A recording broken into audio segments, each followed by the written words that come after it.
I'm going to say it. I hope I don't regret this, but I'm going to say this.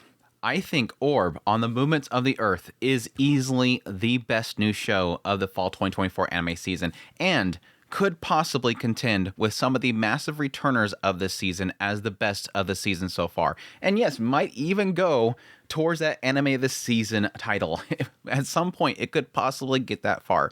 I am absolutely loving this series. I think it is absolutely phenomenally told so far. It's just nailing that sense of discovery. It's got that passion of seeking the truth. It's got the fight against all odds to unravel the mysteries of the world itself, all while faced with absolute death if you're discovered. The suspense, the fear, the passion, all balled up in a beautiful package, and I'm loving every minute of it so far. These first 3 episodes have been phenomenal. I just think it's beautiful. And this is what I was thinking of in the preview. I'm like, this looks like it could be really good. Like, it's got a great concept here, but will it actually be entertaining? That's the key thing there. This is a story about people unraveling the truths of the universe in the face of the church and the idea of being called a heretic and burned at the stake. Can it be interesting, though? Can it be entertaining? I mean, from the first few minutes, you have literally a guy that's having his jaw ripped open to get the truth out of him. Can this be entertaining? It is. It's just fantastic. And it's going to be here for 25 episodes. I'm thinking to myself, can it be this good for 25 episodes? That's a massive question mark right there. But Madhouse so far is pulling it off, and I cannot wait to talk about it. I feel like it's going to be one of those shows that, even though I sit here and gush, I'm probably not going to do it justice. Before I even get into my impressions, go watch it. Please, just go watch it. But let's get into my first impressions of this series. Let's jump into it. Orb on the Movements of the Earth opens up with Raphael. And Raphael is a student that is just about to go to college. He's already gotten really good grades. He's going to get into university and everything. He's actually going to be going into theology. Now, the reason why he's going into theology is because we find out from him personally, he's the type that doesn't want to rock the boat. This is a guy that was born an orphan. He had his share of poverty and misery. At some point, he was actually adopted by this professor, and he's lived his entire life with a philosophy of living rationally. Avoid irrational emotions like love, avoid wasteful desires, make reasonable decisions, all so that he could live comfortably. He's a type that believes that everybody around him is a fool. They think of these other things. I'm going to go the straight and narrow path. I'm going to live comfortably. And the best way to do that, even though he loves astronomy, he's going to go into theology because, yes, everybody believes in God here. The idea of seeking out the truth and teaching the truth of God is the most comfortable way of going. Well, everything changes one day when his father decides to have him go pick up Hubert. Now, Hubert is an old student of his father, but this person was branded a heretic, but due to him recanting, he was able to be released. So Raphael goes there to pick him up. Well, Hubert, at some point while they're walking, realizes that Raphael has a tool for astronomy and questions him, "Are you studying astronomy?"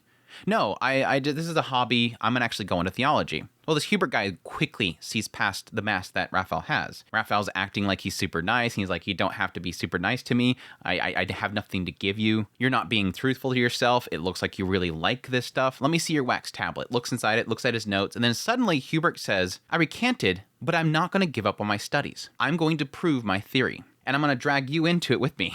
He basically tells Raphael, if I get caught again, they will kill me. Typically, you can get caught once being a heretic, and if you just, confess it and say that you'll never do it again, they'll release you. But if you do it again, they'll realize that the devil is in your bones, so they have to put you at the stake and burn you quickly. So Hubert says, I have nothing to lose, basically. If I get caught again, I'm dead.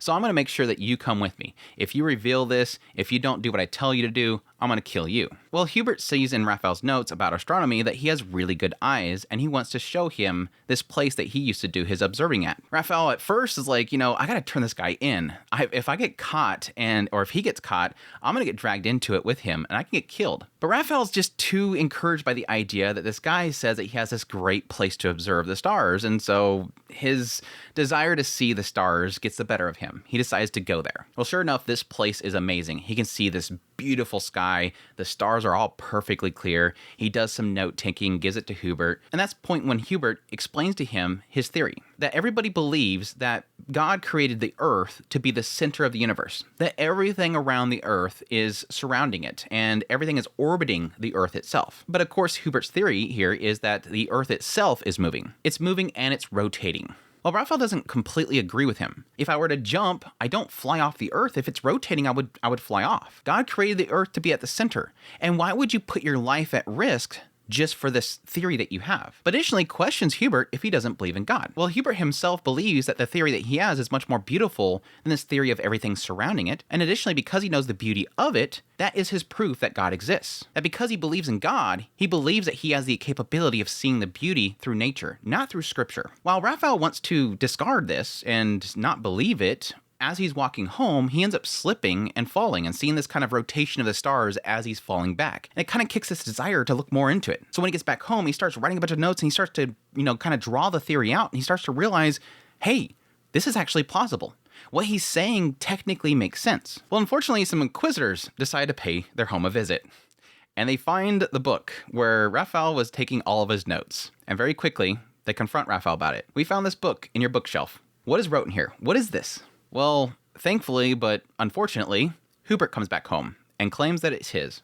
Nope, those are my notes. Well, this puzzled Raphael because he knew that Hubert came out in order to finish his research, so he doesn't know why he'd be willing to take the blow for him, basically. Well, Hubert says that he's passing it on to him. He finishes research by basically inspiring Raphael. Following this whole ordeal, he continues his research into it. Eventually, his father spots it and starts to actually correct his notes. It seems like his father was actually caught as a heretic before, and it seems like his research might have inspired Hubert, and now it seems like it's kind of rubbing off on Raphael. And so the Inquisitors are kind of keeping an eye on them. And that's about as far as I'm going to get with the story. I think beyond that, we're kind of getting too far. It's kind of like the weight of everything is suddenly coming down on Raphael. It's kind of questioning the idea of, yes, will Raphael continue his research? Will he go back to just living a life comfortably? That's all the question mark there. So my thoughts on Orb, on the movements of the Earth. First of all, directing-wise, visually, this show is fantastic. The sound, the ambience, the sound effects, the voicing, Kendra Suda as the Inquisitor, he's so freaking amazing.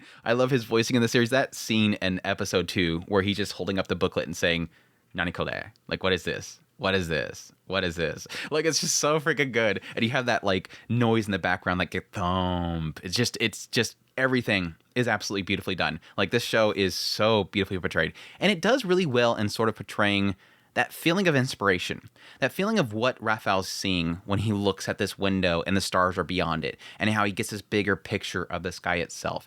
All these things that are constantly kind of portrayed that gives you that sense of what the character themselves is thinking in this particular moment. I think it's just doing an incredible job of it. That sense of dread, that sense of something ominous coming, the hunt of the Inquisitors, and that fear of being caught and being found out. Yes, the fear of being burned alive at the stake if anybody finds a piece of paper that has a note on it. That's what these characters are going through, and I think the visuals and the audio and everything is just nailing it. Now let's get into the story itself, because I think, honestly, all that stuff, the visuals and everything, does technically make this show really entertaining, but I think what really does sell this series for me so far is the sense of discovery. It is the sense of trying to find the truth in something, the true nature of a scholar.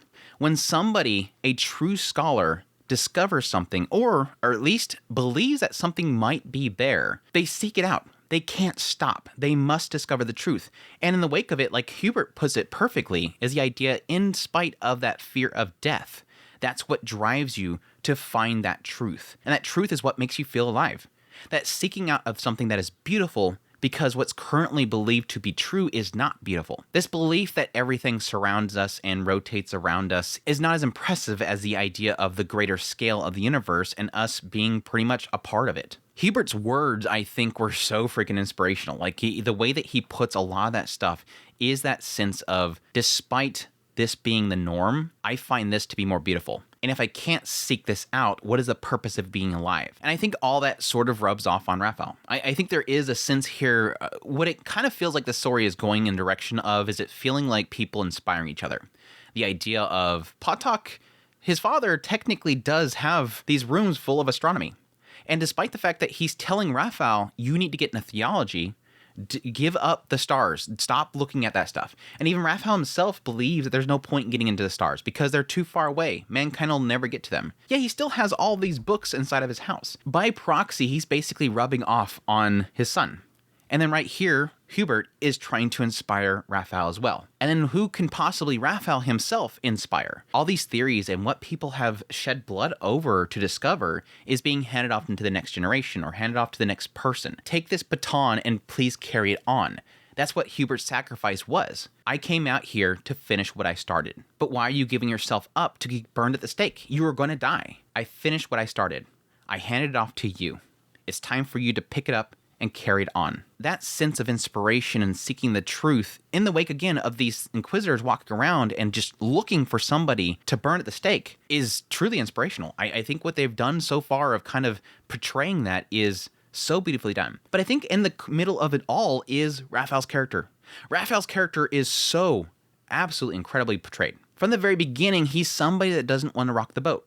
He's constantly saying, everybody around me is fools. They do these stupid decisions that get them in trouble. This person over here burning the stake, he should have just recanted. He chose to be against God and the teachings of God. It's his fault. He shouldn't have done that. But in the wake of all that, in the wake of him wanting to be comfortable, he can't help but be drawn to the truth. Like in that moment where he's going, no, I got to give this up. I need to just stop doing this. It's foolish to even do this. Why am I doing this? Give this up. It's not worth dying. He even tells Hubert that. Why would you do this when you could die for it? It seems foolish. In the wake of all of that, he still finds that inspiration digs up inside of him. He can't help it. Like it's almost like it's almost like it's portrayed like a drug. Like he just can't not do it. That inspiration, that desire, that thirst for that knowledge just drives him to start picking up that pen and writing up tons and tons of paper, throwing papers around his room that could easily be discovered and he'd be dead. But he can't help it. It's that desire. That's like that first meet with Hubert. I'm going to turn this dude in. Ain't no way in hell I'm going to put myself in danger. What happens? He thinks about, but that he said he has a spot. He said that he has a spot where I can see the stars. He can't help it. Like, again, that desire for truth is like a thirst that they cannot give up. But I think his growth in a character in just a mere 3 episodes was just incredible. Like, I just love this kind of change from avoiding everything to going to, okay, I kind of like a taste of this, and it's kind of reminding me how much I like this, to, okay, it's getting too risky, I kind of want to step back, but then going full force of, no, this is something I believe in. I need to seek this out. There's always a sense here of, I'll just put it off, but he never gives it up. Like, he can't give it up. And I love it. It's just so great. But Novak, yes, and it's because Kendra Suda, very interesting character. Like, early on, it gets in the idea this is an Inquisitor. He's actually a mercenary that was, like, brought in by this bishop and allowed to do this work. Typically, it's people that kind of dedicate themselves and they're celibate or whatever. He's actually a mercenary. And this is a guy that just seems like he has no compassion for anybody. And to do a job like that, I would assume you probably can't. He's got this device that you stick in the mouth and you kind of keep turning this crank and then it just kind of breaks a person's jaw. He's got the whole fingernail ripping whole scene going on. This guy is ruthless. Like, one guy he ends up ruining, and then you have this kid just walks in the door. He's like, oh, so that's your father. See you later, kid. He seems like super heartless. But I just have a feeling like this is going to be one of those characters that probably changed at some point, right? Like, this is probably going to be one of those characters that you just think is so super twisted and heartless. I think they're going to do something with him. Like, I really do honestly feel like his character is going to probably be something very interesting, because there's a sense here that he sort of sees what Raphael's doing. Like, this kid that has, like, this ultimate courage. And I'm very curious to see what they do with that whole setup. Anyways, anything I miss, I can literally go on and on and on about this show. This show is so freaking good. I guess I can leave it there. Like I said before, highly recommend checking out this series. I will admit that some people are going to be a little unsettled by the torture scenes. They do, technically, like I said, they have a guy get his jaw being broken. You got the whole fingernail ripping off scene. I think that was probably the most actually you see it happening, is the finger ripping scene. The other ones are kind of just, you see the after effects of it. So it's not really kind of showing that whole process, but you could be probably a little unsettled by that, but just skip forward a little bit. Like, it's totally worth watching. This series is phenomenal. Great characters, great storytelling, great directing, just through and through. But that's my thoughts on Orb, on the movements of the Earth. Hope you guys enjoyed this video. As always, if you did, hit the like button down below, comment. Let me know what you think of the series, or if you're going to be checking it out. Additionally, if you're new here, make sure to subscribe before you leave so you can get all my content. I'm doing first impressions of all the shows this season, so definitely stay tuned. If you like this content and you want to support the channel more, I have links in the description below. Greatly appreciate what it does. Until next time, y'all take care.